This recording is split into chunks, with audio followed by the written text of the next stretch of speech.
Here's a Fitbit Versa 4, and I'm going to show you how to fix an issue where if the screen is off and you tilt your wrist, it should turn on. Okay, if it doesn't turn on, then you have your screen wake motion off.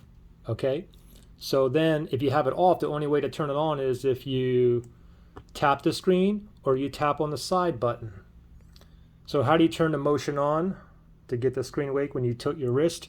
There's two ways to do it, okay? The first way is if you just scroll down to the quick panel here, there's that icon right there, okay? So if it's not work, it says screen wake button only, you can see down there. So if you have this on, when you turn it, the screen is not gonna turn on, okay? So what you wanna do is make sure that's off. Now, another way that you can do this is if you go to settings too, okay? So here's the settings right here, that little gear icon. So if I tap on that and I go to display, and then I can scroll down and it says screen wake here, okay? And you get button and motion or the button only, okay? If I tap on button only, then that's also gonna put it on there as well, okay? So if you want the motion to work, just turn that off, all right? It's off. Now it's on. Good luck.